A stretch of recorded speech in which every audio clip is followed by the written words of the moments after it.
Hello again, Cardinal Nation, and welcome to another TechCast. I am Ryan Moore, and with me this week is Phil Weisler of the high school HelpDesk. And this week we're going to talk about your laptops for the high school students, and we're seeing, a lot of laptops being introduced to more and more people in the district as well. So I thought that would be a good topic to talk about today. Going to basically just be asking the expert, Phil, here some questions about how you can best take care of your laptop if you do have one for yourself. Otherwise, and just other parts of your laptop that we can make sure we take care of. And we'll start with backpacks. Now, each of you in the high school, with your laptop, you have your own personal backpack that goes with the laptop. And I guess, Phil, what are some ways that the students can really make sure that their backpacks are getting taken care of? Well, let's bring out the prop. All this right. is the backpack that everyone is assigned at the high school. And if you're a teacher watching this would be good to talk to them. Sorry, this one is broken. But anyway, one of the things I run into is that students are filling these really full of not only laptop equipment, but also other items. And really, they shouldn't be. They should really be using this strictly for the laptop, but I understand that you're going to put some books in here. They shouldn't get it too full because it will apply pressure to the laptop, which can cause damage or shorten the life thereof of the laptop.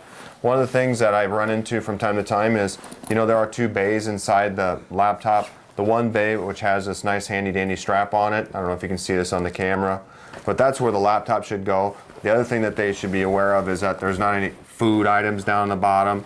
Those can get caught up inside the fan area or the exhaust area of a laptop, which then can crawl up inside there, stop the fan from spinning, and then thus being at home one night, you're watching a movie and the laptop quits working because it can't cool itself no longer.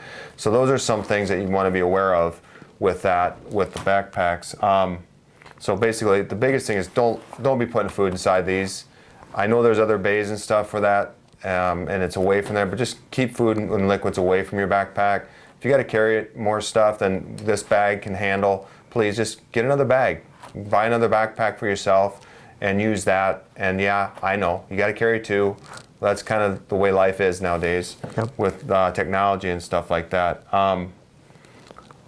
Yeah, and talking about that, with the backpack, I think the danger, for students sometimes is, they'll put a lot of stuff into the backpack, like you were saying, and just over time, it can do damage to the laptop, where I think students look at that and they say, well, it's not doing anything to my laptop. It's not, it's fine. But over time, it's affecting it. Yeah, if you start as a freshman filling it up, by the time you're a junior or senior, you may see more issues. It may not run as well, or just stuff isn't working the way it's supposed to. The one thing I always kind of harp on a little bit is like the 6-inch drop. That's 6 inches. If you constantly drop that bag with that laptop in there, the bag is not going to protect it from that many jolts. So, don't be playing laptop bowling with your bag, okay? It's just set it down carefully as if you're carrying the laptop yourself. That's always a good thing. Yeah, because, you could be taking care of it, later on in high school, and, maybe the laptop starts showing signs of age and things, and that could come from maybe the mistreatment you had of it the first couple years you had it. So, exactly. So it's really important that from the beginning, you are taking care of your backpack and your laptop. Mm-hmm. And I've had students come to me and say, they'll show it to me broken. Well, this happened when I was a freshman and they're now a junior. Mm-hmm. And I'm like, well, what did you do in the last 3 years that you couldn't have brought it to the help desk and we could have got it fixed? Yep. That's a big deal. Some known issues that we run into, we have a lot of different things that just keep coming up and up and up. And a lot of times stuff is just solved by simply restarting the laptop. If you just power it down when you leave school at night and power it down when you leave home in the morning, that would be huge. And just restarting the laptop on a regular basis. And if you don't know how to properly turn it off, get with someone who knows how to do it, because just holding the power button down is not sufficient. Your laptop is not a cell phone. You can't just throw it in your pocket and run. You should really be going to the start button and go to the power and then shutting it down normally. And that's the best way to care for it without going into a lot of detail why you need to do that. And I mean, on average, would you say, I mean, it's tough to ballpark, I'm sure, but what percentage would you say of the issues that you encounter could potentially be solved by simply just restarting on a consistent basis? Usually 90% of your issues are going to be that. So if you're a teacher in a class and students before you send them off to the help desk, have them restart that laptop. It's going to make a big difference in time spent traveling between the help desk and your classroom, and disruption in your classroom as well. And I would even dare to say, if you're a first period teacher, have them restart them when they come in while you're doing stuff or getting prepared. Just say, hey, everyone, restart your laptop. Or a Cardinal time would be a great thing to do, and then make sure they're doing it properly. If you don't mind just checking that. Yep, just making that part of if you could just make it part of a routine would be so big, you know, and that would just eliminate so many problems. Not even, you know, at first it might be kind of a thing where you feel like, oh, this is a bother and that we have to keep doing this. But if you do it day by day and you get used to that process, it's going to save a lot of trouble down the road, for sure. Exactly. So the other thing we want to bring up is home use. Everyone takes these laptops home, and you're going to be sharing sometimes the laptop with a sibling or a parent.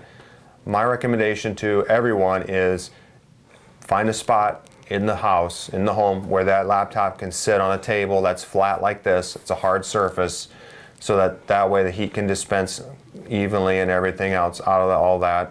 Again, not going into a lot of detail, but find a spot where it just sits, and your brother, your sister can use it, your mom or your dad can use it. That way too. The other thing I guess I'm thinking of is keep the liquids and the food away from it, because a lot of times those are the issues we run into, is where water or some liquid will get dumped onto the keyboard and now the laptop's not functioning. So those are some things. Please do not put your laptop on your lap. It's not good for your lap, nor is it good for the laptop. Don't put it on your bed, on a blanket, even on the carpeted floor. It should be on a smooth, hard surface so it can dissipate heat. It'll make the life of the laptop, you'll extend it a lot longer. You also will have a lot less heat issues and also performance issues down the road. Yep, and that just goes back to the point that we were talking about earlier, where it's, you know, as a student, maybe you're saying, you know, I put my laptop on my bed all the time and I never have any issues with it, so why can't I just keep doing that? Over time, once again, you never know. And then when you're not, maybe you do have it on a hard surface, and then, but the wear and tear that you've already given to it over the years, you know, it could be like, now is the time that it starts to not work, and then you wonder why. It could be back to that original problem. It goes to bad habits that started before. Right. Yeah. And the other thing is home internet. I get questions about home internet. I can't connect, or this or that. If you can connect to an internet connection outside your home, then there's something wrong with your router or with your internet service provider that's not allowing it to connect. I have shown numerous students that there's ways to remove like all the different profiles. I call them wireless profiles, where you go someplace, you connect, it creates a profile. If you remove those, and if you don't know how to do that, come see me and I'll show you how to do that. But if you remove those and then try and reconnect again, sometimes that will fix your issue. But if you're having problems on a consistent basis, you may just need to buy a new router for your home. And I know that's maybe not an expense you want to take on, but that's all I can at this point explain to you how to fix it, or contact your internet service provider and see if they can work with you on that. Oh yeah, well, I guess, just kind of in summary then, basically, you know, not only taking care of your laptop is a big deal, but also taking care of your backpack, because it obviously holds your laptop. And, you know, a laptop, the one that we've issued to you, it can be such a great learning tool, and if it's used properly. And it's just when it's not used properly that it can be a bit of a problem, because you have to come see Phil, you know, over and over, with maybe some of the same issues just over and over again, and that's can be due to a lack of care and just you really need to make sure that becomes a priority, and taking care of your laptop and your backpack, and if you do that on a consistent basis, it'll function the way it's meant to, and it'll provide a great way to learn. Exactly. So. Yeah.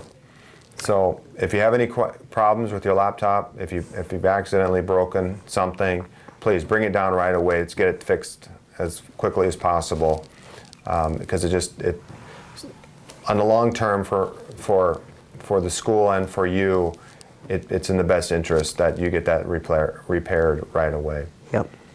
And okay, well, thanks for having me, Ryan. Yeah, thanks for being on this week, Phil, and hope everyone in the district has a good week, and we'll talk to you next time. Bye-bye. Thanks.